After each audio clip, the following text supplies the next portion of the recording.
So this is the first KASKlezing of a series of KASKlezingen of 8 lectures. I think they are all quite diverse, hopefully all interesting. Next week, Gerlach and Koop and other people, just check online or the posters, they're everywhere. But of course, tonight we are here for the lecture of Yael Davids. I said I won't make it too long, so I hope I won't make it too long.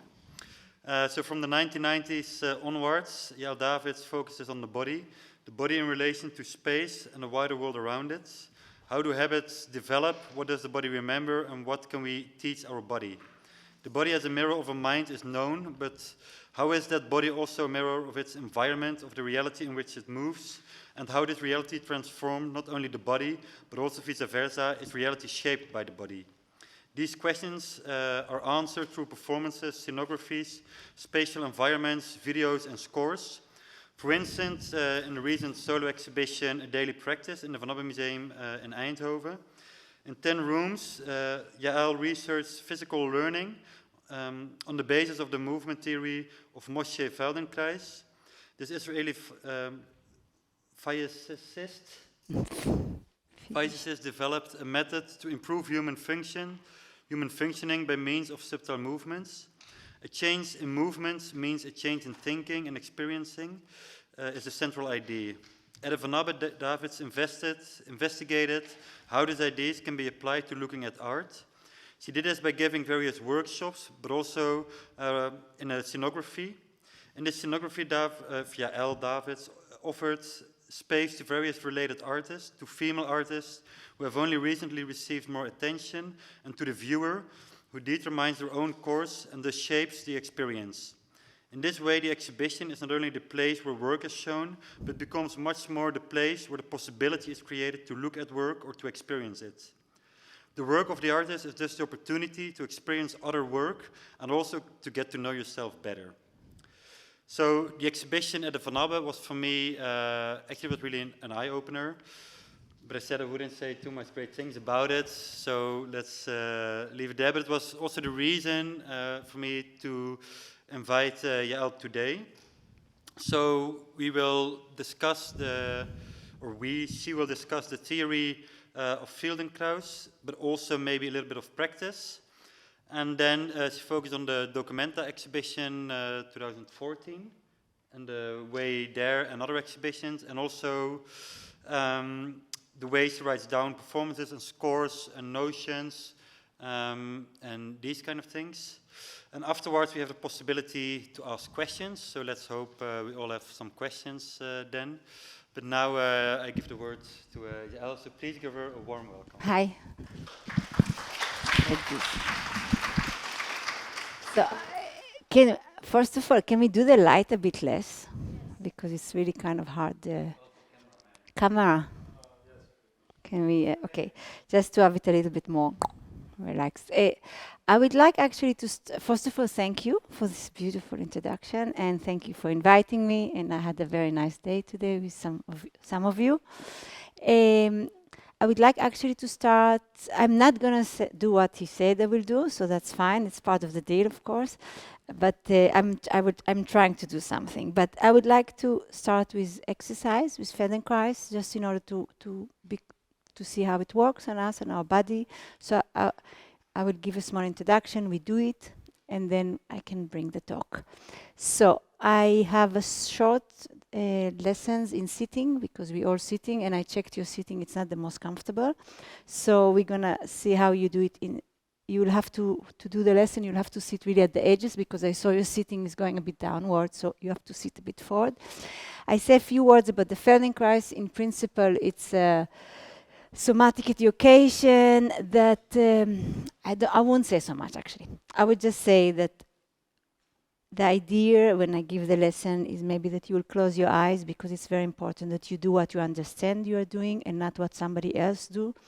The way we relate to ourselves and how the scale of the movement have to be in relation to your own body and how you see it, and there's no kind of goal-oriented idea of making a good or big or beautiful movement.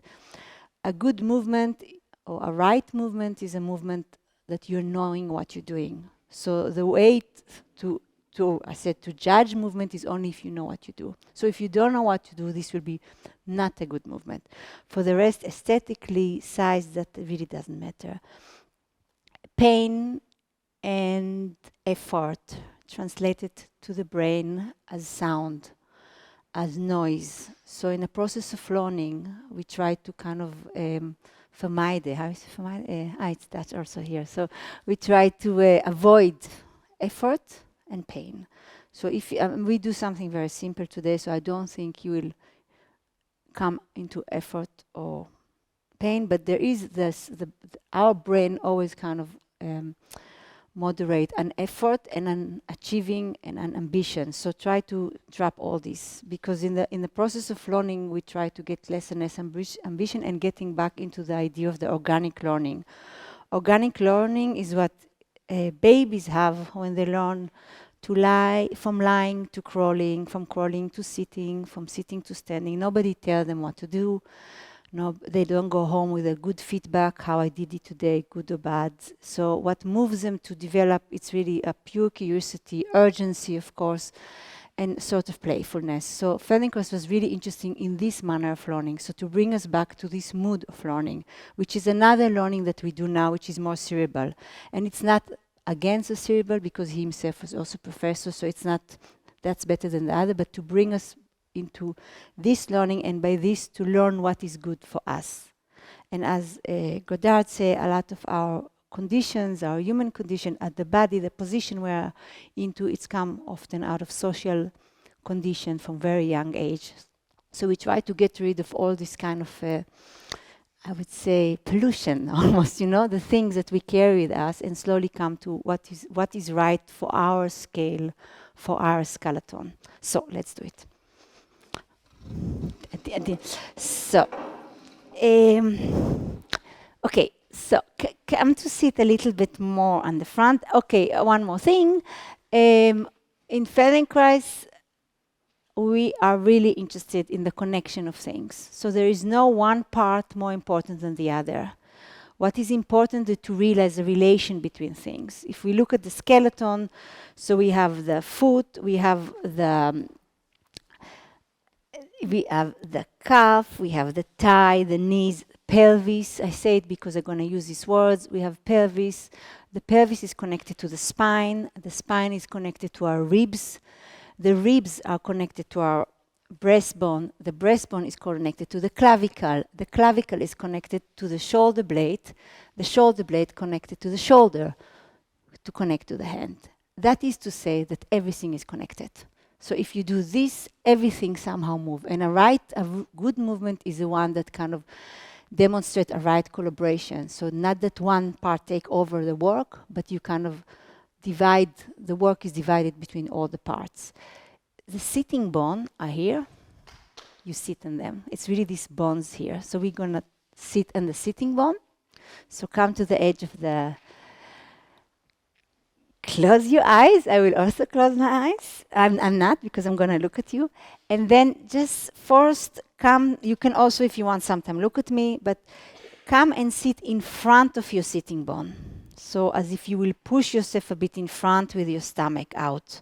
You'll see the sitting bone is like you're sitting up and you go down in front. And then come and sit back on the sitting bone. And then back from the sitting bone. So it's, you know, when you're really tired and you kind of curve yourself in, you're sitting on your sitting bone. So now come to the sitting bone and in front of them. So it's you're more sitting on your pubic almost bone, and then to the sitting bone, out of the sitting bone, behind the sitting bone, and then the sitting bone. So just find a way to sit on your sitting bone. And now close your eyes and just turn yourself a little bit as if you want to look to the right. So roll your head and look as if you want to look somewhere to the right. And notice how far you go and how do you doing it. So do this 1 or 2 times.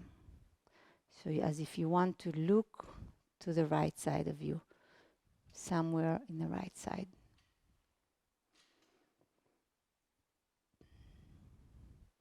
And now you do it. Notice what are you doing with your shoulders. What happened in your left shoulder and in your right shoulder when you turn to look to the right. And the looking is with closed eyes, but as if you want to see something there. And what happened in your sitting bone when you turn to look to the right?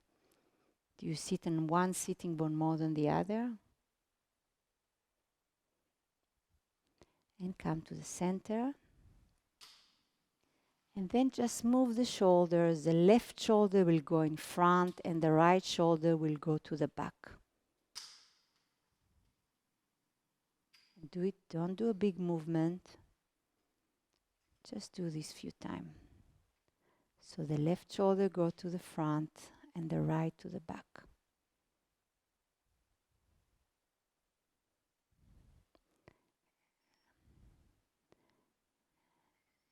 And notice if something happening in your neck or if it's kind of invite you to move. And do you feel even this little movement, the effect on the sitting bone?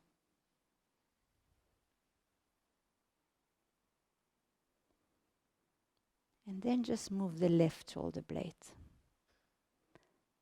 And notice when you when you move the left shoulder blade, what's happening with the right shoulder blade? You don't have to do anything. You look what is happening, and you don't have to constrain yourself. So what is happening? That's what your body does. So you are there to observe, and to observe in a kind way. So you move the left shoulder forward and you notice what is the right shoulder wants to do or what does it already do. And then move the left shoulder in front, the right shoulder back and turn to look to the right when you do it together. So your head is rolling to the right. Your head is rolling to the right to look while you bringing your left shoulder to the front and your right shoulder back. And look at the timing you decide to do it. What start? Does the head start? The shoulder start?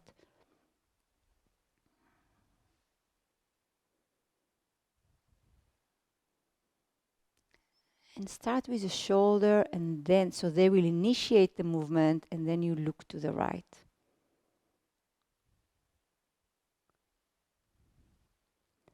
And let it go and just rest a moment in whatever way you want to sit. Just to.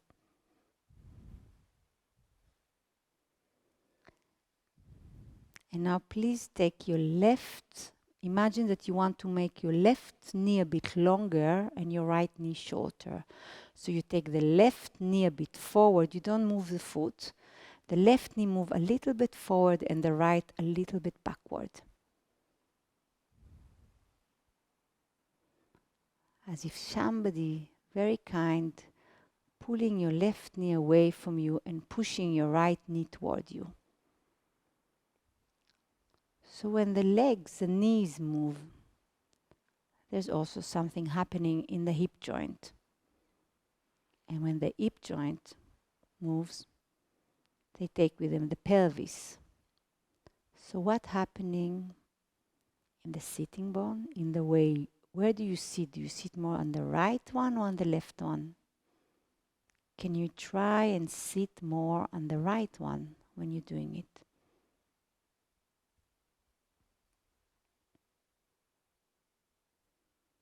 And it's all very gentle. It's not a big, because what we are interested in is how you organize yourself.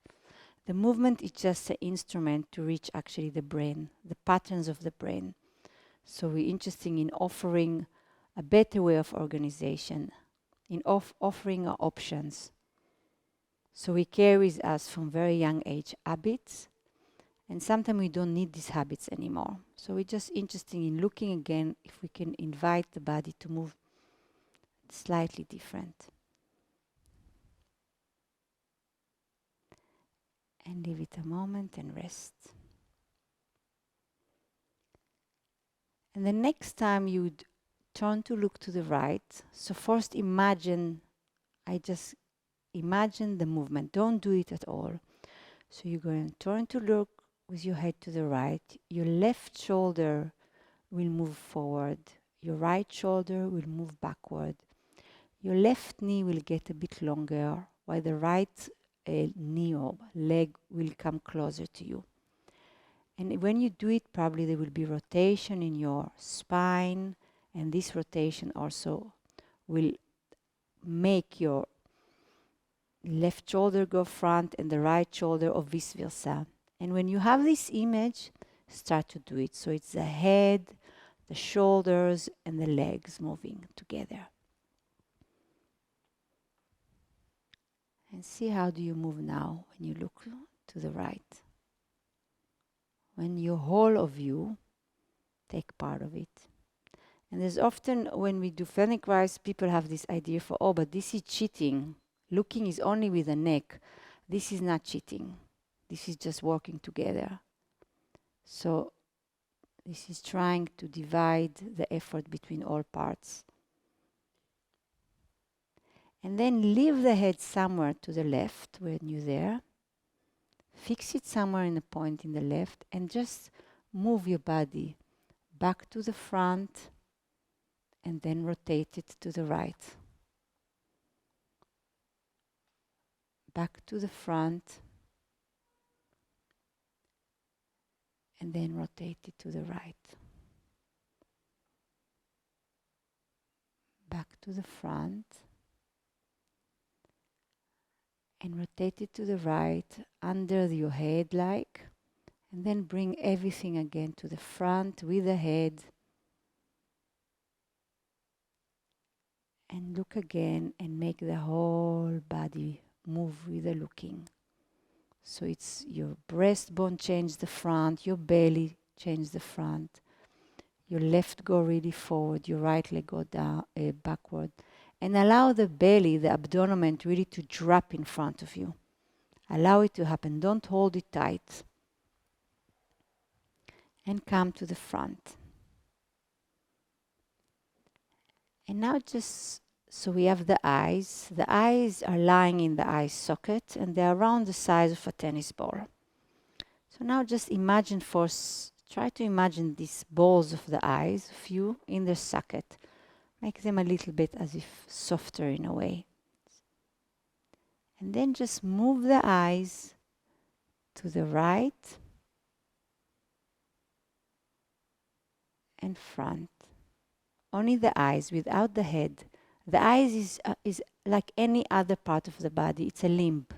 So you can move it. Usually we move the eye and then immediately we all move with the eye. But now we try to create differentiation. So it's only the eye. Move to the right.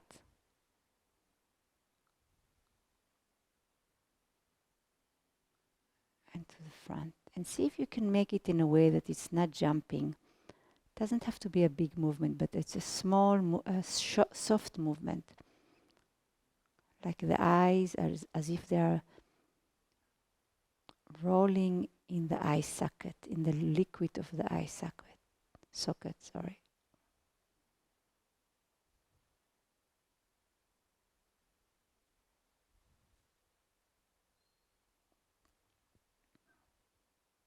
And when you bring them to the front, take them also to the left. A few times left and front.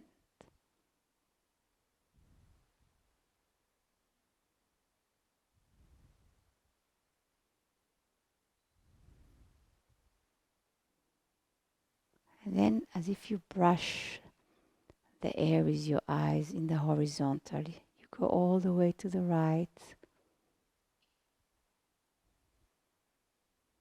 Then you bring them to the front and then to the left.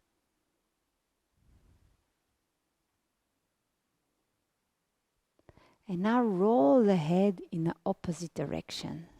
So it will be a small movement. So when you take your eyes to the right, you turn your head to the left. Don't make it big because it's a new movement probably to most of you.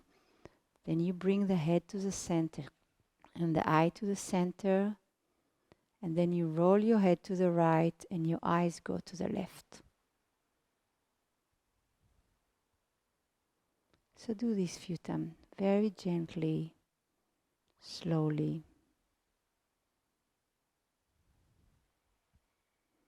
Feel this differentiation between the movement of the head and the eye, which is something, it's a non-habitual way of moving. The eyes always move with the head. Only sometime when you fix yourself and then you look left or right. But in opposite, it's hardly move. It's more that sometimes one part of the eyes or the head is fixed.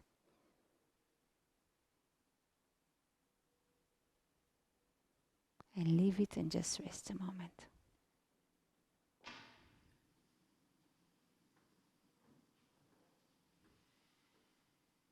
And now again, look, before you look to the right, just create an image of the movement. And when you feel the image is totally full, just look to the right, but make it the smallest movement you can. But see when you already start the movement, how the whole organization is there. So first imagine the movement. So what will you do when you move your head? Will the eyes move with the head? What will happen in the left and in the right shoulder? In your spine, will you rotate the spine? In your pelvis, in your sitting bone, with your legs? And then just do the very, very beginning of the movement. Almost the intention to do it. Just mean to do it, like the very beginning.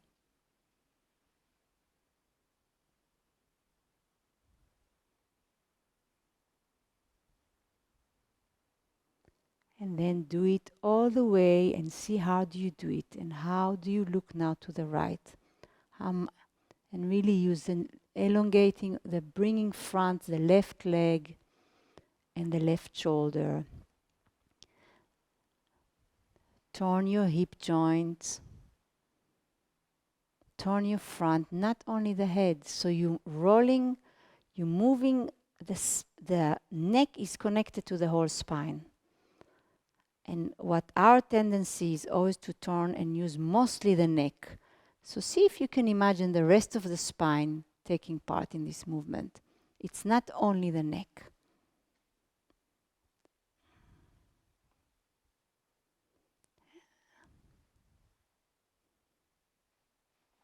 And let it go and rest. And then again, for the last time, come behind your sitting bone and look down. If you want to look at your navel, come on the top of your sitting bone and look front. Come in front of your sitting bone and look up. And to the sitting bone, you look front. Back of your sitting bone, you curve and you're looking down.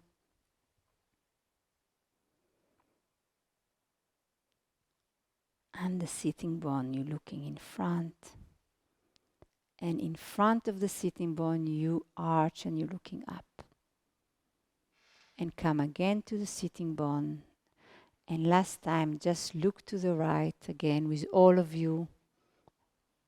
And see how far you can look to the right when you use most of your skeleton for it, and to the front. And slowly, gradually open your eyes, take your time. And we start.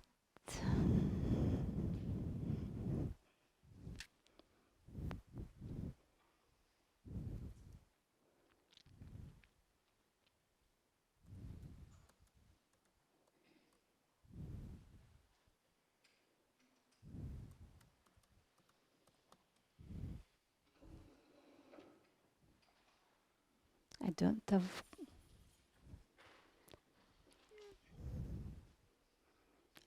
It's take a moment, okay. Oh, I'm blind. I need my glasses.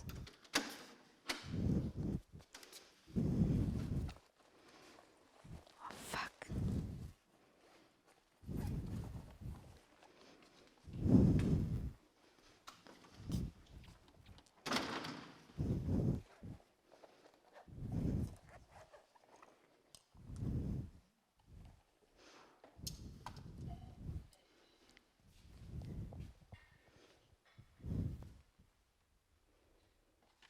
Yes?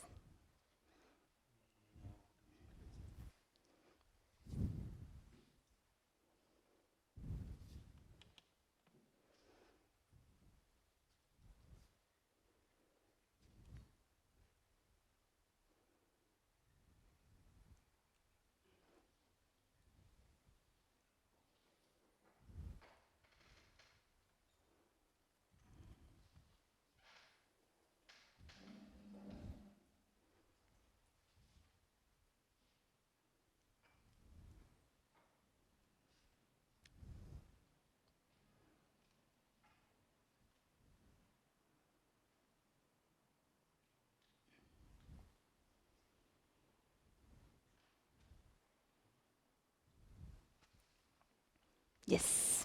Okay.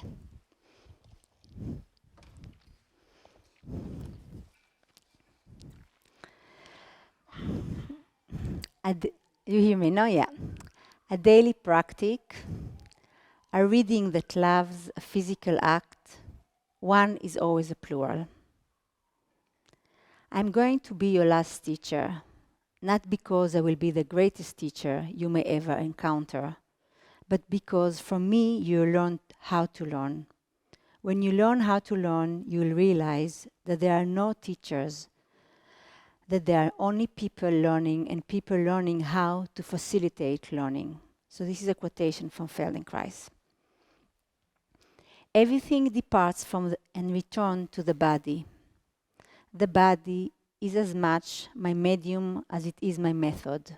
The body as a registrant of time, as a vessel of collective and singular memory, as an entity that occupies and traverses literal, cultural, and political geographies. In its genesis and conclusion alike, the body and all that it houses are private biography and unequally finite, unique voices, must necessarily rely on encounters with others. One is always a plural. I have made it a daily practice to closely examine the meeting points, one could say the axis, the connection between different sides of knowledge. That is to say, what the right foot is trying to announce to the left hand, the connection between seemingly distant entities, voices, places, histories. I look to facilitate a relay, a communication between these localized expressions, to create conditions and structure that allow for conversation to rebound and flow, but that also nurture introspection and a refined ability to listen acutely. You hear me well, all? It's okay? Learning from Athens. On my invitation to the Commenta and my first visit in Athens, I asked to visit different locations in the city. 3 of them made a strong impact on me and became the fundament for my work and research. During my visit to the Krameikus cemetery, a complex graveyard dating back about the 1200 before Christmas, it was striking to note how peacefully and organically this site is integrated in the city scape of Athens and in the Mediterranean nature. The old stones of the grave blend effectively in the nature of the city and create a peaceful areas in the metropolis.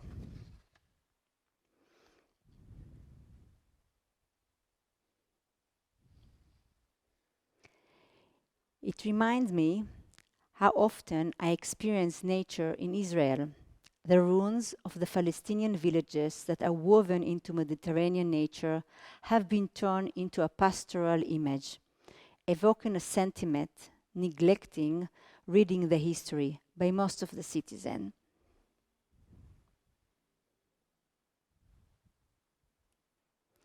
The effectiveness of the image and how such an image is instrumentalized as a cultural heritage acts as an opposite force against the document. The documents have turned into a monument, into a site of nature, a beauty, a sentiment. I sense an uncanny state of longing for such a corrupted image. realizing that such an image carries a gravity point where the notion of home is calling me. The project is to unweave such an image, touching the complexities that it bears, the effect that shelters such an image.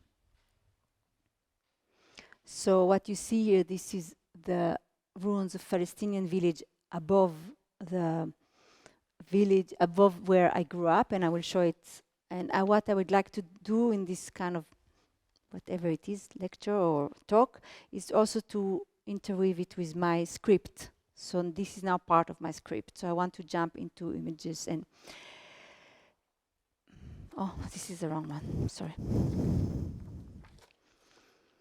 From a script from Learning to Imitate in Absentia, from 2010. In the landscape where I grew up, homes have turned to stone, villages have become landscape. Tzfat, Tzfat.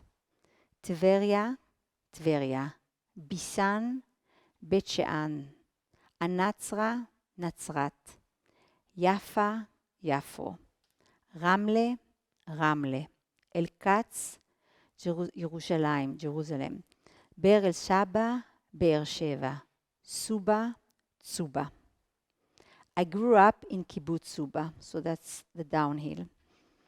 Downhill from the beautiful ruins of the old Arab village Suba. We called it the Arab Tsuba, not fully realize what that meant. We loved walking there as kids. It was a beautiful place with a beautiful view. This was nature. Later understood that what we had been told about the history of these ruins was not the whole story. Suba had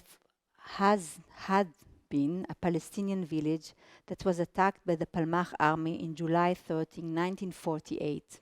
602 Palestinians were expelled and the Zionist settlement Kibbutz Suba was established. I grew up somewhere between these two places, Suba and Tsuba.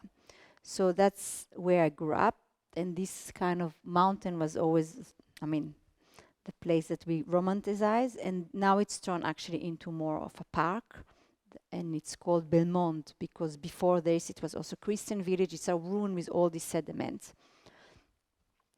The second location which I visit in Athens was the Epigraphic Museum, where stones of different size and shapes are ordered, lying heavily on a wooden shelves, like books. This stone library is the largest collection of inscription ranging from the 8th century before Christmas to the late Roman period, mostly in Greek, with a small number of Latin and Hebrew funeral inscription. Most of the inscriptions are carved on stone or marble. The museum is a silent oasis in the center of Athens, mainly empty of visitor. This silence is absorbed and radiated by the stones. Stones, as such, are portrayals of silence, the silent witnesses. Ancient Greek inscriptions were used for economic and administrative record keeping. The engraved language changed with the inscription of gravestones. It indicates a moment when, for the first time, language was engaged in substituting, describing the subject. That's when language turned to be describe the dead, actually. That's where the changing point from taxation into kind of describe somebody who died. The loss and absence of the subject forces language to perform differently. In the Epigraphic Museum, the weight of the text turned physical. Text enfolded and engraved into stones. The stone contains secrets that resist erosion, that cannot reveal themselves. The third location I visited in Athens was the Archaeology Museum. In a room depicted Roman emperors and empress within a perfect proportion, I was affected by a tall, broken sculpture by the empress Julia Aguilia Sivira, and by the description and its label that talks about the damage of the sculpture as demantio memoria, which a translation will be condemnation of a memory. a form of dishonor passed by the Roman Senate of those who brought this credit to the Roman state. So if people they would like to erase the memory of some, and actually it happened only to women, they would kind of deface the face, and that's how they erase the. This bronze sculpture is compressed flat. Its face defected. What is speculated as affirmation of not be remembered. This defacing of the image creates a new image, a modern expressive image, a female call, a victim call. The image voices the unspoken. And then this is from the title that what attracted my attention, the description title of in the museum. The portrait shows extensive damage attributes to dementio memoria, condemnation of memory, involving the destruction of the image and the erasing of the name of the condemned person from public monuments. So this is a museum label. And then the other quotation I found is from the description taken by Annual the British School of Athens. X23321, portrait of a status of the Empress Julia Aquilia Severa, bronze, found at Spatra, Lucania. The face has marked contusion. The body of the statue is particularly compressed, a fact that makes its appearance odd on the whole. The head is heavily damaged, especially in the area of the nose, the forehead, and the upper cranium. In spite of condition of the face, the individual features are discernible. Tiny arched brows, big eyes with heavy upper eyelid, small fleshy mouth. The almost straight hair, rendered by incision, is parted in the center. The only preserved hand is the right hand, so it's this. The right hand, which is stretched out, and the upper surface of the hair and the cranium. Holes are preserved from the nails which attach the core of the exterior part of the clay. So I was very much attached by this way of describing it, because it's very physical how they describe how they kind of mention it and describe it, like listing the thing. The museum artifact featured in the presentation, each resonant of the ossifying influence of time. Are physical entities that have found themselves just as much dislocated as they are recontextualized. This is not only a true of the artifact, but the historical figure that they seek to represent. This touches upon a prominent theme in my practice, object in diaspora. Another character central in the presentation of my installation in Athens were two death masks of Ezra Schuller. Ezra Schuller, a German Jewish poet and artist who was displaced during the early to mid-20th century, eventually dying in financial ruins and emotional turmoil in Jerusalem. Her literature and letters document a decline, a fracture in identity, in belonging. This wound belonged not only to Lasker Schuller, but ran through the length of an entire continent following the Second World War. And this is a quotation from Elsa Lasker Schuller. I imagine a Jerusalem existence differently. I am so deeply disappointed. The land stayed the same, ancient land, the creation, but I am sinking within myself, and I am going to die here of sadness. And my child is forever going to rest all alone in the cemetery in Berlin. One does not know how everything is. I only know that life goes hand in hand with death. And wanting to think logically, it's just so illogic. I'm so deeply disappointed. So this she wrote in 1939. She flew from the Second War to Israel. She was, as I said, very famous poet in the Bohemian time in Berlin. Her child died in Berlin, and when she came to Palestine, she was extremely disappointed. It all looked like in the biblical, but she never found herself with her background, with her cultural German background. And she ended up really kind of, people gave her charity, people who knew her from Berlin. So other people who knew her gave her monthly charity. We read about her eccentric behavior, her madness and loneliness. We read about a displaced figure, a stray book, migrating within the Zionist project, a body absorbed by the pain and madness of past and present.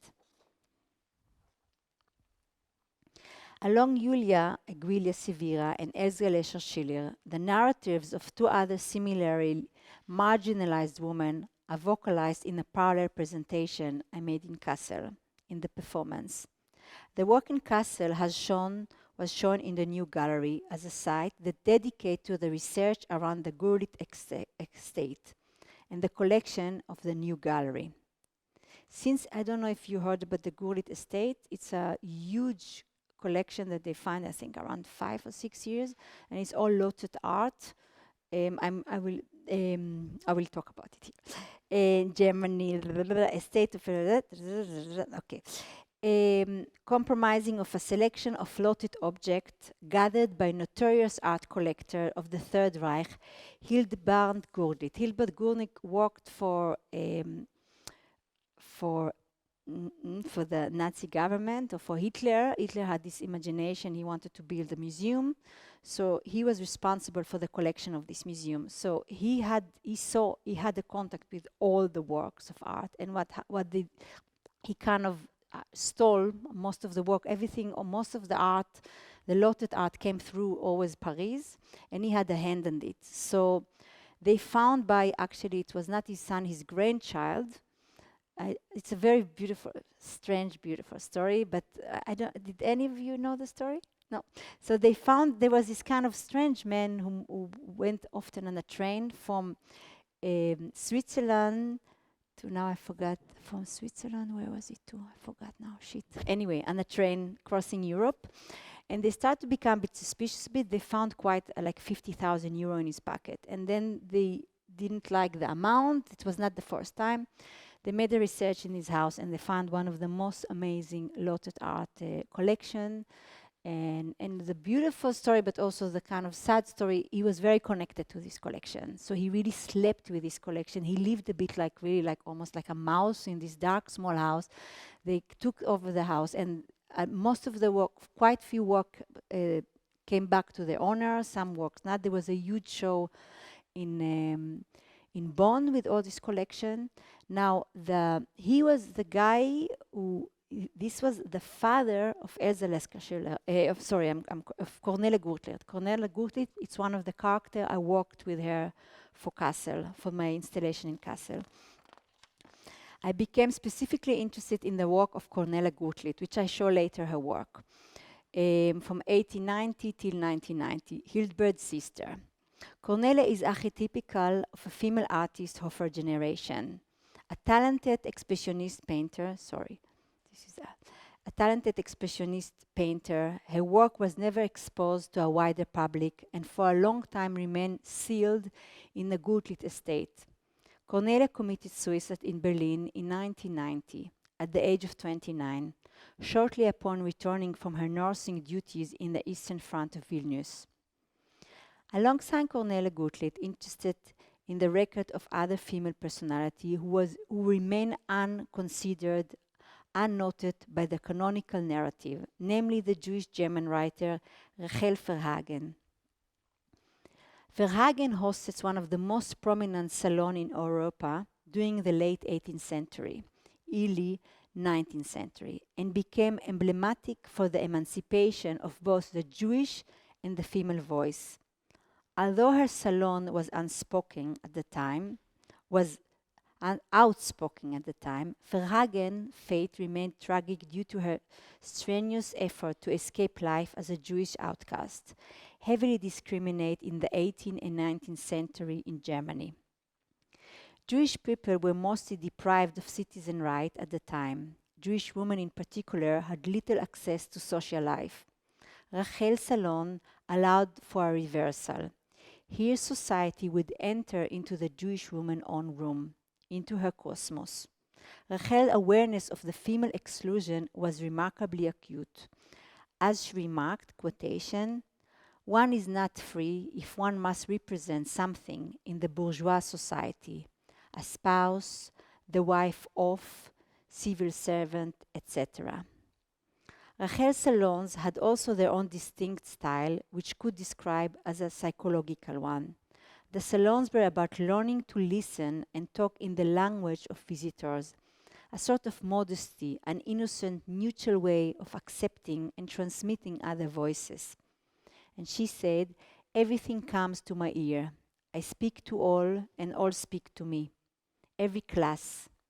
When I come to die, you maybe think she knew everything, because she entered into all, because she never was or pretended to be anything in herself.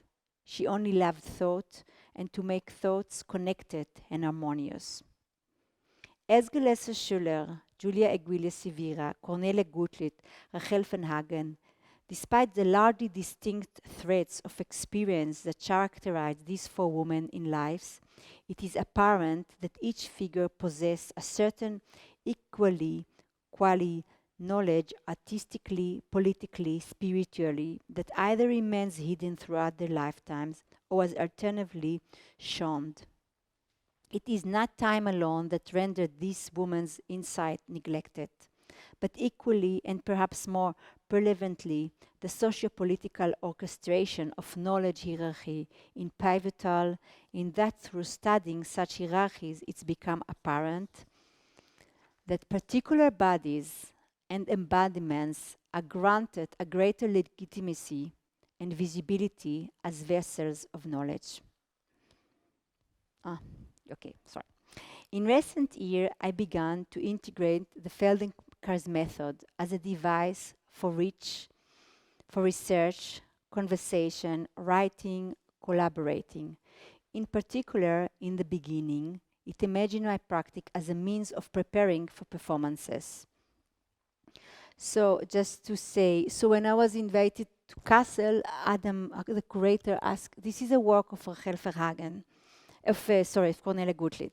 And Adam was asking me to make it clear what was written in front. And what's written there is Rachmaninos, Rachamim, which maybe you know, so it's pitifulness.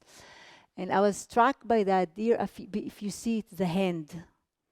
And when I saw that, of course, I had to reflect on the hand of the sculpture of Julia Guile Sivira, that she's putting her hand. So I just want to see, to kind of trace how I work. So I just would like to show.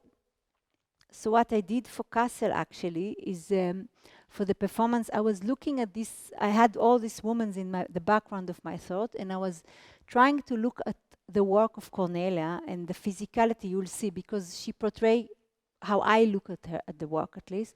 There's three clear positions. There is a sitting, there is a standing, and there is a lying. And I try to kind of mediate, because I had all these women and I read a lot about them, and try to mediate through her for my performances. So I would like to show her work. This is actually, she was helping in nursing in Vilnius, and that's where you can see the sick people behind. And actually they say that after she fell into depression, when she encountered the horror of the First War, and that's what made her suicide. But of course it's all speculation. So this is also sitting.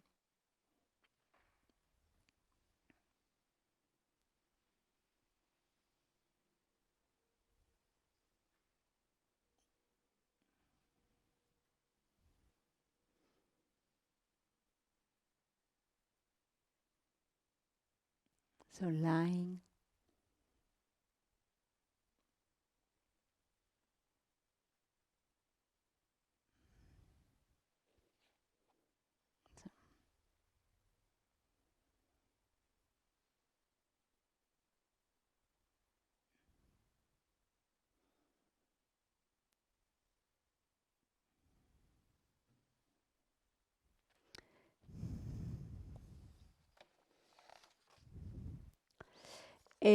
From here, actually, I took the position, and in writing the script, I was analyzing position in relation to what for me or what I see in position.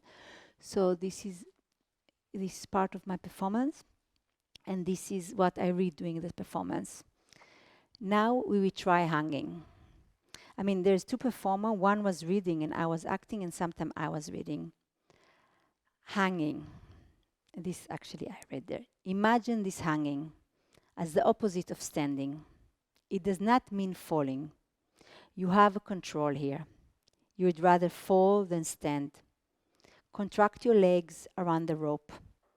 Use the inner muscles of your thighs. Tighten them firmly and let your torso pull the rest of your body down. Feel how the weight pushes downward to your head. Your blood vessel swell. Your face get red. Your head endures your weight. This hanging has nothing to do with flying. It's about endurance and consciousness. Feel how your body desires to push the head out. Imagine you are this woman. It happened on a winter day on the 14th of December. You felt she was coming after all these months, standing in long lines, 4 hours coursing. The moment came and an incredible power in you rang out. I will manage. It will be okay. At 7 months, she would arrive. There was no ambulance close by. Your husband borrowed a car. You were lying on the back seat, bleeding. A mix of extreme anxiety and happiness dazed you. In your thought, you are alone, and the red flute beneath you turned into a thick carpet. It flew you across all borders. The car stopped. The window opened. Eyes studied you. You heard male voices going back and forth. You knew precisely what the discussion was about, but your body ordered you to immerse and forget. You surrendered. Feeling is a movement.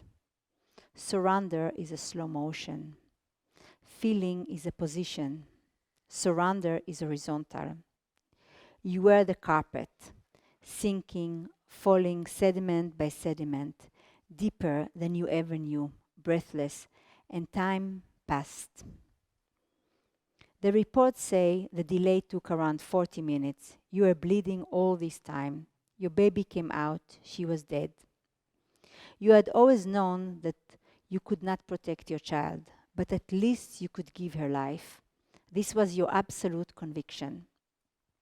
But now, sucked into your pain without words to pronounce, the space you had entered, you understood that the politics of the occupation had entered your own body. This body had no control over the life it was to give. You are a woman in occupied territory. So this is one, I will read a few parts. I want to talk about your right to die, the very last right that is left. We steal from you this right to die as part of nature. The heart ceases to beat, the blood stops flowing, the breath halts, the brain fails to function, the neck stiffens, the mouth opens, the skin hardens, its color turns. Lips, fingers, and nails fade into gray. Your body turns cold until its temperature equals that of the room. Death is many small deaths. You sit still, a kissless instant that nature grants you. We robbed this moment from you. We stole your life and robbed your death. In movies, a gunshot kills you instantly. In life, it's as agony. When a bullet enters the body, ripping through tissues and breaking blood vessels, internal bleeding slowly kills you. The report would say, fatal shooting. A fire is ignited. The heat enters the respiratory system. The gases dry out delicate organs, killing you softly. The report would say, death in asphyxiation. A building collapses. Walls crumble down, windows burst. The chest is compressed by heavy structures. As the tide diminishes, the lungs will give up. Ribs elevations become shallower. The diaphragm stops functioning. Thoracic collapse. The report would say death by compression. Numbers, figures, gender, age, name might be mentioned. Victims are always guilty. And then another part. Now we will practice sitting. Feel your sitting bones. They are the sharp ones in the lower part of you, your pelvis. They are the anatomical bites that help you to sit. Find a sitting position that is comfortable for you. Sitting is a posture in the middle of the transition from lying to standing, from standing to lying. It is a learned position. Different kinds of sitting express different cultures. You will adjust your sitting to the chair, to the bed, to the floor. Many objects have been designed to accommodate this position. Chairs compete with buildings, designers compete with architects. Civilization is a sitting. Civilization is a position. Think of it. School, sitting. Eating publicly, sitting. Conversing, sitting. Negotiating, sitting. Governing, sitting. Gathering, sitting. Signing contract, sitting. Civilization is a position. Civilization is a sitting. So I keep on, but so these actually kind of, that's also why I give a bit a lesson to see like this kind of paragraph in this script at least. I'm looking at what each position means, I mean, politically, mentally, psychologically. So this is an inscription. I can show some of the image of the performance, and then I can talk about what now, like not the. So this is the lying. This, as you see, I show here the image I showed you. So I use Cornelia images, but because we could not use, for example, we could not use the real. There was a real work of Cornelia in the next room, but of course I could not use it because then you have to moderate the light in the museum. So I could only use facsimile. Therefore, I decided to use it already very big. So to really kind of make, and also because I got the right also, but because it also remind a bit poster of the expressionism theater. And this is the part when I talk about civilization is sitting. So the public is framed. There's 9 women who move the glasses. Glasses is also material I work often with. If we have time, I can talk later about it. So that's, and they shift, they make composition in the space with the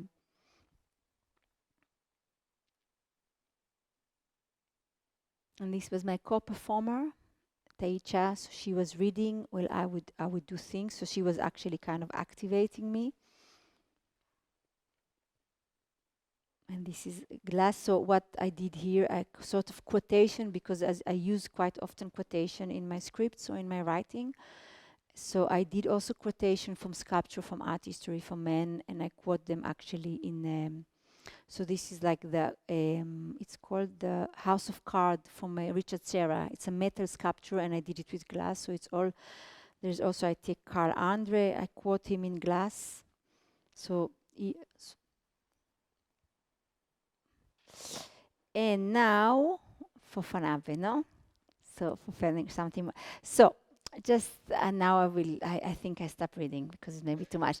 But I think I made for quite long years, I was busy with performance, sculpture, installation, writing. It was very important to me. That's why I kind of jump in and out to writing now.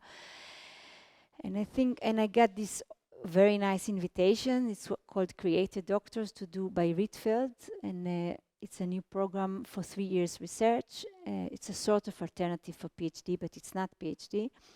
And you work with an institution, or you have to have a collaborator. And I worked with Van Abbe Museum. So when I came to Van Abbe Museum, my idea is actually to open I apply, or my proposal actually was to make a school for children, because I'm a mother and I'm very unhappy from the school system that my daughter goes through, and from the stress she has to go through in such a young age. And because I became a practitioner for Feldenkrais, which is all about learning and organic learning. And I think I got a bit tired to do performance, and I realized how complicated is, how unsupportive the institutional is to the body. So to the body of the performer, but also to anybody in a way. And that's actually why I turned into Feldenkrais, in order to support my own body, because I realized that also I study in Rietveld, so also the education I had my medium was in a way my body, but I never got any knowledge or any support from the Art Institute how to take care of my main medium. So I felt I really need to start taking care of myself. So I did this Feldenkrais, and of course that lead me to a total new direction. I came to Van Abbe. I thought I would make a school, and the idea of the school was actually also because most of my students I was teaching in Den Haag in the Master Artistic Research left Holland or Amsterdam mainly because it became far too expensive. So it's really pained me to see my people who also became very good friends. But there's at Amsterdam, the structure of Holland or of Amsterdam become empty from sort of people that I find very important. And the idea that they will be the teacher and we could earn money and everything would be happy. But it didn't happen because I went to Van Abbe and I didn't know nobody in Eindhoven and I had to start from scratches because my student was not with me and my whole network. So it made no sense and I was actually quite desperate. And then I think Steven Tentire is here. He was at the time he's the curator of the collection. He told me, why just you just start by giving lessons? And we just start. So I gave once a week lesson in the museum, Feldenkrais. And in the beginning it was quite tough. I had one person, and slowly I had a group of people. The idea was, of course, to have everybody, I mean, I wanted to imagine, because the beautiful thing in Feldenkrais is it's really everybody can do the movement, and usually it's in line, so it's totally non-hierarchical. Everybody is welcome, everybody can do it. And I had this very beautiful image that the director and the guard, but of course it didn't happen also because the structure is so embedded in a museum and in any social structure. So I got wonderful people, but I didn't manage to make it kind of mixed group. So I had a lot of Freiwilliger, which are a very strong group in Van Abbe, the Freiwilliger, the people who work there. And I had some curator, and I had one woman from the collection. So I had a little bit, but still it was quite... so we did these lessons for 1 year or something, and then slowly something started to develop. And me and Nick Aiken, which is a curator in Van Abbe, we thought, why don't we try to learn the collection with Feldenkrais? And I looked at the collection because Van Abbe, it's a quite interesting museum in a way that it's very local museum. I mean, they have a lot of big words about, they're very kind of activist and politic and blah, blah, but at the end of the day, they are really very local. And that's a beautiful thing about Van Abbe.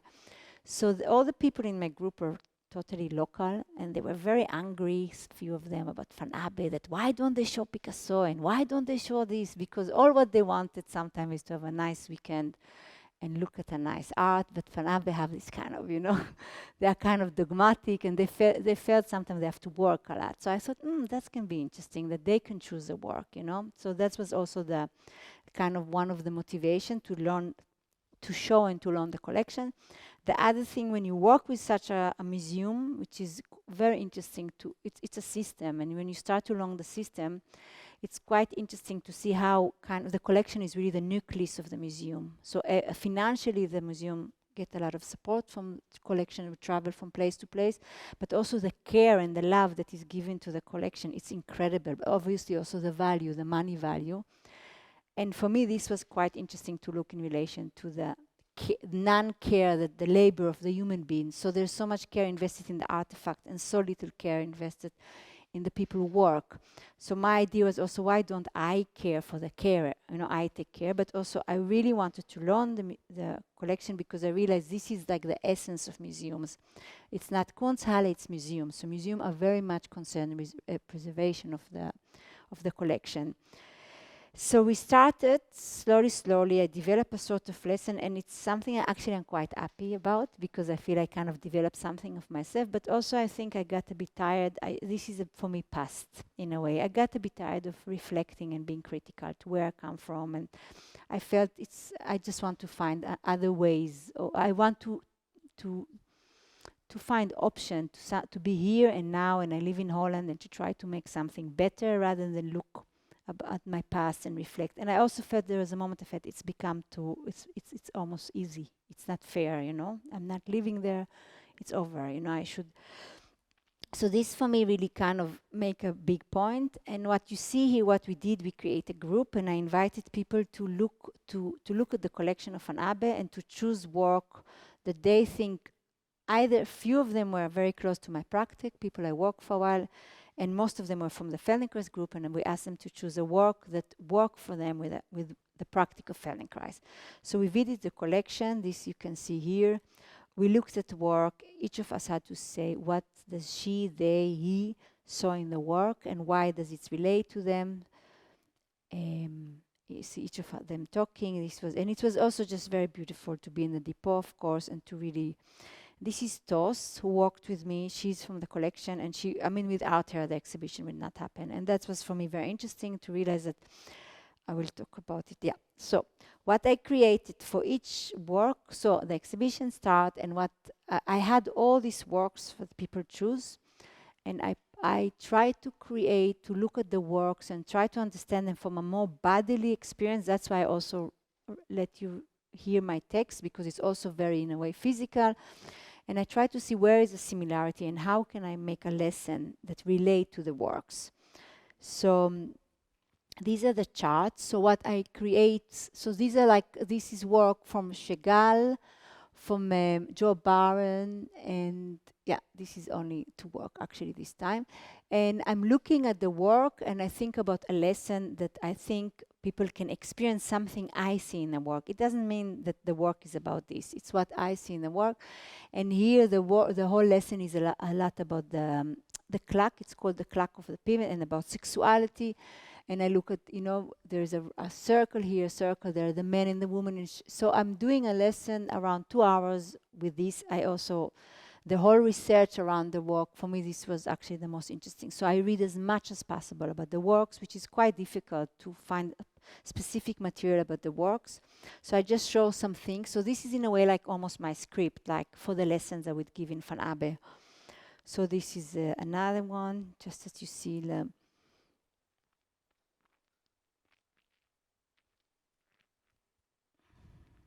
Rineke Dijks, Anna Bourgoin, and Gert van der Erk. And then they are like this position when we do lessons. So we create in the center of the museum as a school. And the school, because of COVID, a lot of things changed, unfortunately, because it was during the COVID. And before it was in the weekend, we arranged the work to come to the space with a chart, which is there hanging. And actually, that was for me as important as the lesson himself, because it was like to move work from A to B in museum is incredibly infrastructure, and this is something I think none of us know until it's not part of the museum, because the value of the work is so high, the light the work need, and for me this is actually was extreme. It's actually really one of the most interesting thing. Like, what does a work need to live? What is a light? How many people can carry it? So bodies is not only our bodies. You really realize that the work of art also has a body, and it's need a certain condition to live and to exist.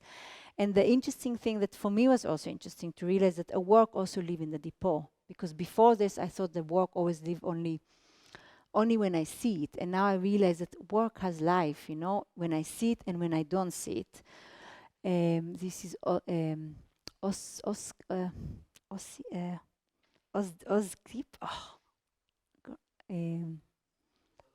Zatkin, yeah, Zatkin, thanks, Zatkin. This is was, for example, brilliant, because people choose this work, and this was such an infrastructure. We had to arrange the whole museum around this lesson, because you move this work from one to B, and that's how it was positioned in the lessons. This is the when I give lessons to the. So I show some slides. And somehow the lesson always refers to something in the work, or something I see in the work, a commonality I see between 3 or 2 work. And for me, it was just very interesting also to look at the work in such intensity, the idea that we can be with the work. We don't have to learn about the work, but we can really learn from the work and be with them. And it's something I really truly believe in, that there's a sort of energy in works that we can really we can benefit from being with the work in the same space. And myself, I always get very tired in museum from looking, so it's also trying to bring the gaze elsewhere, that it's not only here, you know, the relation with the work. And maybe the main thing is for me as an artist, when I make work, I feel that it's so total experience and I never know where it's come from. I cannot really trace exact. So I thought I want to bring this inclusivity of attention to the work rather than one narrative. So this is how we study it. This was a depot, and then we worked to the lessons.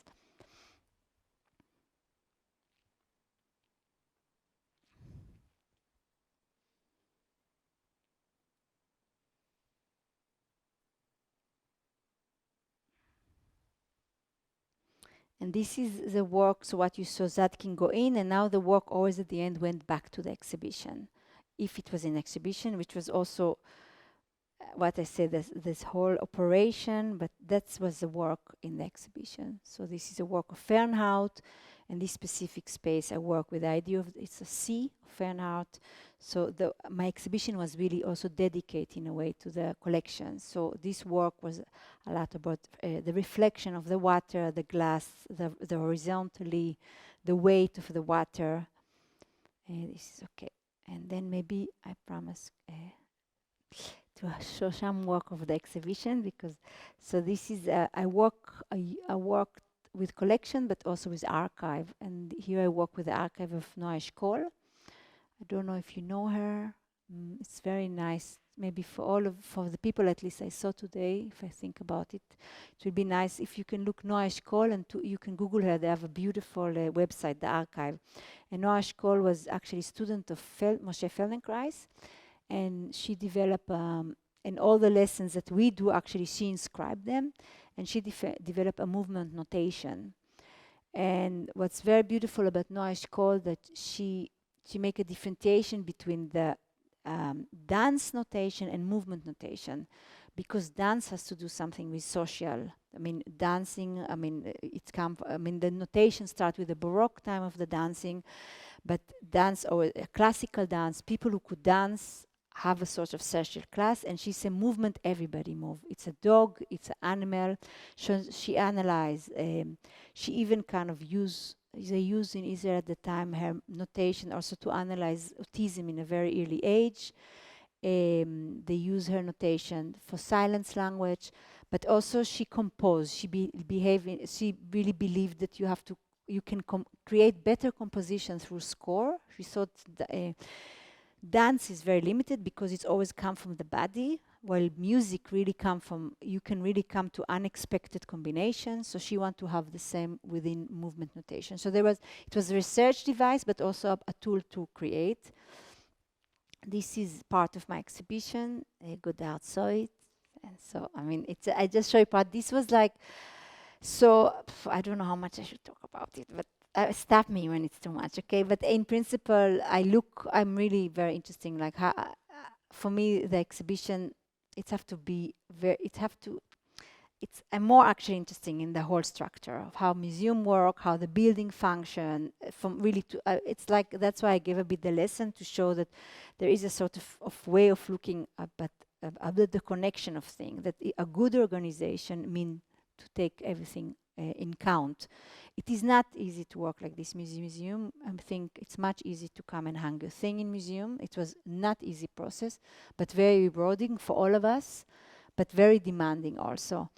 So, for example, these texts I created because I felt that there's a lack of connection between the spaces. So this was like the thread line that I made it throughout most of the spaces. So also the work always either related to work from the collection or either related to the building. So I hardly feel the necessary that the work will come from me. I always feel that I'm just there in a way to facilitate either the exhibition, either the building, either the other works. And the exhibition traveled to Migrus Museum, and there it was quite tough because it was a total different space, and the whole work was kind of created for Van Abbe.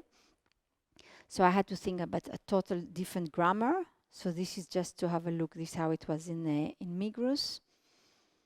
And this is what you see, the gray one, it's also work from the collection. So here, this is like 60-meter textile piece I did. So I unweave the textile. And as I say, I work with the glass. So on the left side, you have work from John Michele Uba, that I asked to loan. And here, in a reflection of the glass, is Kati Wilkie, a work from their collections. So part of making the show is also learning the collection of the museum. This is a text. I don't know why I have this. This is close up, sorry. So this is also I work a lot with glass. Maybe I can say a few words about it. I don't work anymore so much with this, but I still work with this. But where the kibbutz I talked about, it's one of the last, say, collaborative kibbutzes that left, because the system of the kibbutz is kind of bankrupt in a way, socialism, but also financially, because it was based on agriculture. And kibbutz Suba, where I grew in, it's still collaborative due to a huge glass factory they have. But the glass factory is a more glass, so it's protected glass, which means most of the settlement in Israel are the glass. They produce their work, all the checkpoint, tanks. So there is a kind of very kind of conflicting idea, because the kibbutz is still a little bit socialistic and idealistic, but at the same time they are supporting a glass. And I was for a long time busy with the idea of the glass as a weapon, and the glass, the things that look fragile, like what the relation between being fragile and becoming very aggressive. So I still use glass in a way. This is not anymore from a kibbutz, but I became very fascinated with the glass, and also because it's different quality, I would say. I think that's the images I have. I can keep talking forever, but I think it's enough, no? I mean, to be honest. Doch? Yeah, it's, I made one up. So please ask question if you have, okay? Welcome.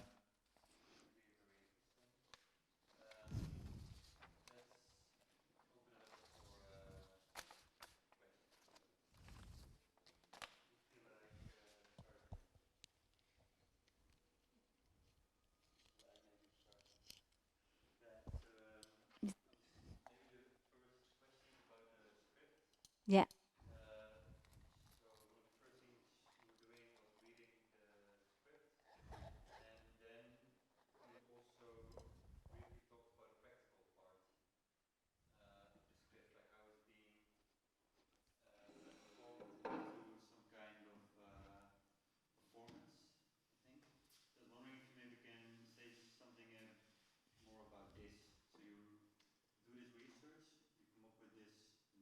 Mm-hmm. To the performance.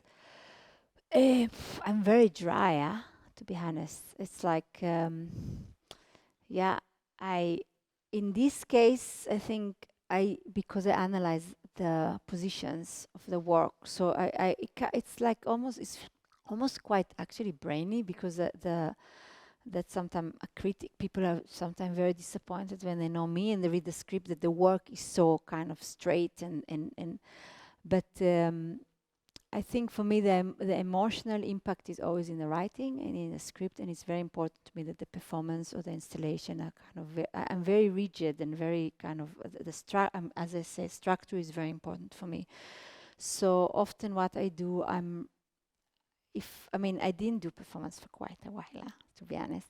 I don't know if I will do anymore, but anyway, so when I did, so what I do is I'm looking at, usually I ask a floor plan, because I look at the floor plan almost as a page, and I start to really analyze the floor plan, and I look at I'm really working with maquettes. So for me, the words, my body, and the object are as important.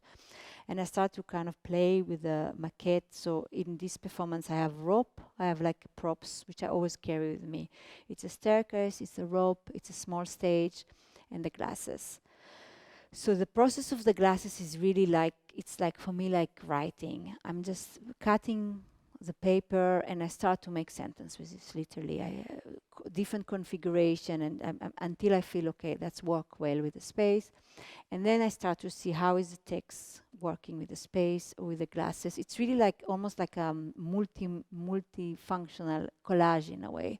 But it's really maquette, it's really thinking, and sometimes it's really taking the text and cutting it physically. I cut and I make at my studio groups, okay, this is this. But it's like with this performance, I think for me it's one of my most successful one because for the first time I had a bit time to prepare. So I worked with another woman. I worked with two different performer, and she was teaching in the PhD for choreography. So we had the school in the North Amsterdam, so we could come. So it started really. I had this really bad text I wrote, really. So I'm very grateful for her because she's American. She could help me. And then she stood, and I'm thinking about the text, and then I go back home, and I think no, that doesn't work. So it was really try and error. But in a lot of time, it's really like it's like collage almost. Very kind of like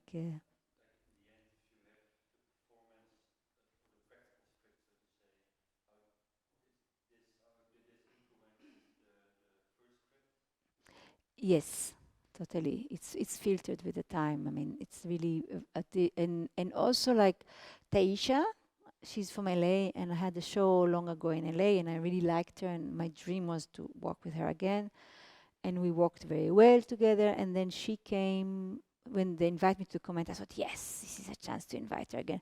But of course, the zeitgeist changed, and for her it was like, why do you want me? I'm a person of color, like the script has nothing, it's all white woman. And it was really confronting, and she was right, you know. So there also, so we made changes in a script. First of all, I told her what you don't like, we take out. But then she add, for example, you can see it, but the whole part at the end, she make a solo of breathing. And I say, you have to, so these kind of things happen, but also sometimes in the space, it's just too long. So you have to cut or, you know. But the script really helped me because it's almost like a movement script also. But it's really it's funny because when I write, I can get very emotional, but when I composing, it's totally not emotional in a sense that for me, it's just like I like it. It's like sport in a way that you know you move. It's like masters a bit. It's like you move there and you do there. I don't know.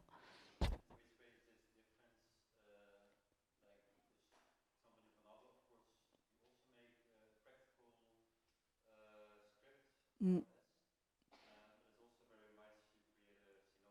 yeah. I-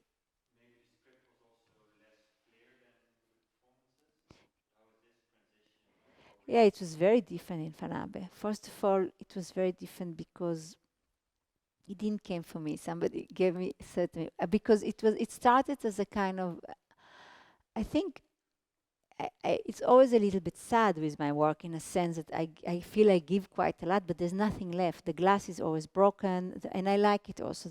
You know, like the black thing, it's literally dust, so there's nothing. You know, there's a lot, but there's nothing. And then this came actually also with the idea that I want to have something there that I can relate or I can work. And what is very different that it's very pedagogical maybe that's if I really can if I try to concentrate a bit. So the what you saw the script, it's not really script for me, it's almost like mapping my thinking, and it's I use it actually to prepare the lessons, and it's helped me. So I'm and this is for me very pedagogical, and it will I gave it also for Van Abe, and there's teachers now that I teach them to teach in a way. We start now giving once a week in Van Abe Feldenkrais again, and the idea is that the lesson would be given again. So for me, this is very important. So the work have much more pedagogical turn now. Um, of course, what I see, I mean, I have some desires for the future, how to change it to something more personal. But for now, it's really very much, I see it more as an instrument, not as something effective. This is really text that work also with you know the element of effect in a way, like you know, like you create something, but I think the lessons are really it made for you as a body. It's to support you, it's nothing about me in a way. So that's for me very big difference. Yeah.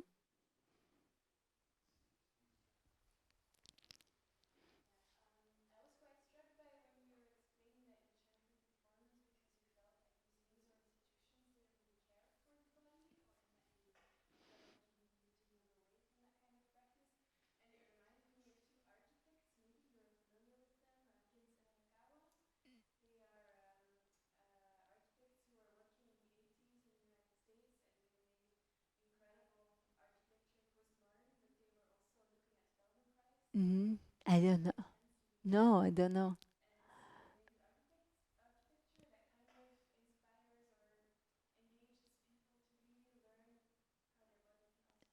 Yeah.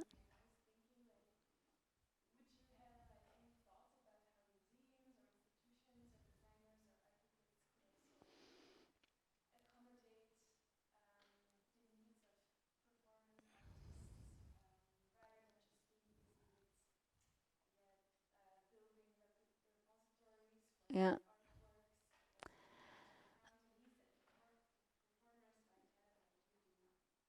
I don't know. I think I should, first of all, I should be more humble. I was too critical, maybe, but but it's more my personal experience. But I think it's also age, if I'm honest, because I mean, it's with this really particular work that I show, the hanging. I know you have changing point for all of us. That it can be probably it's building like gradually, but there's one, and I used to really suffer hanging there, and then I change it and I start to enjoy it because I start to do it Feldenkrais way.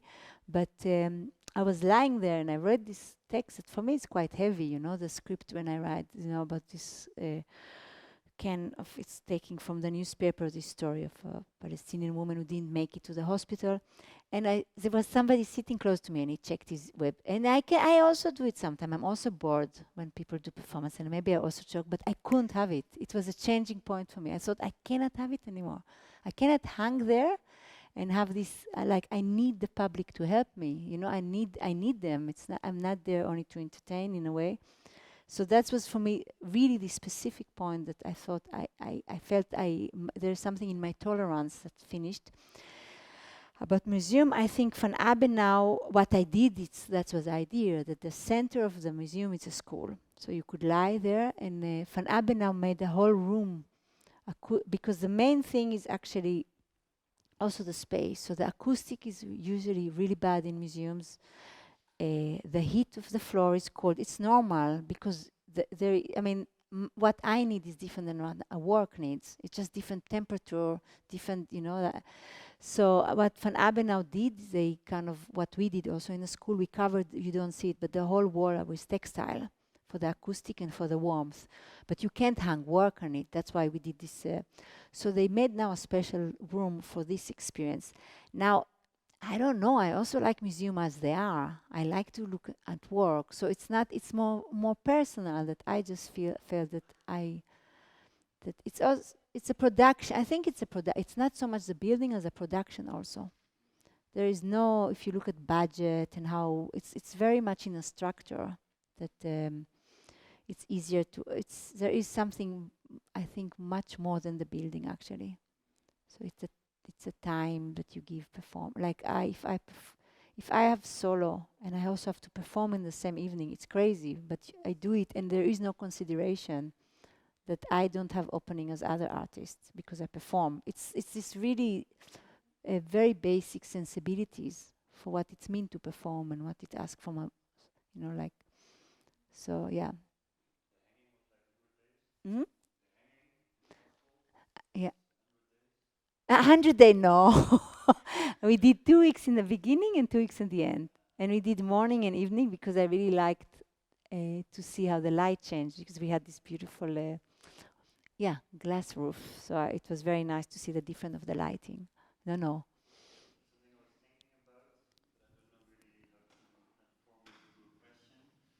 Like with the Feldenkrais, it's also very much going to some kind of basic, more or less, like trying to be aware of this Yeah, basic. And then if we talk about your scripts, your performance, and everything, there's always a very personal element in it. Like yeah, your starting point is also almost your biography, yeah. the kibbutz, Mm. the Palestinian village, the glass. So, at the same time, it feels very analytic as Mm-hmm. well. But then the starting point is like really your body and your person. So it's not a question, but maybe. No, it is a question because, I mean, that's why I read this script and I did the lesson because to go behind the self, you have to have a sort of to read the self. I think through the. I mean, Feldenkrais worked also with traumatic bodies.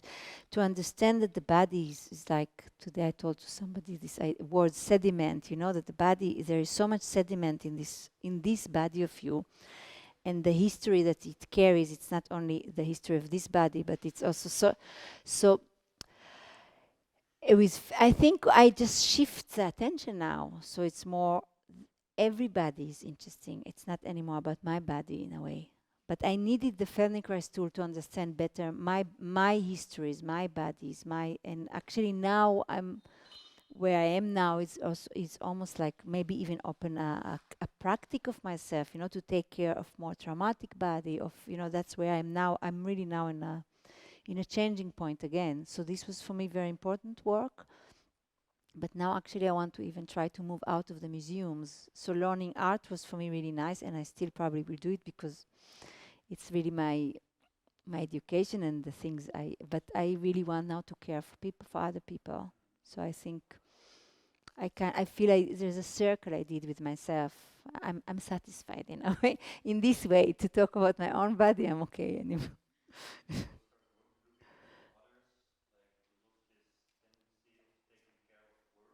Mhm.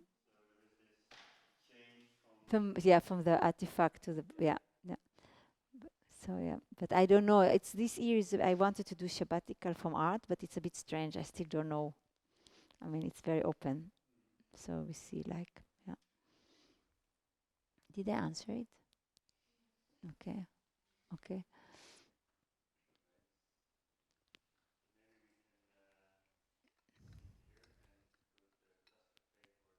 Mm.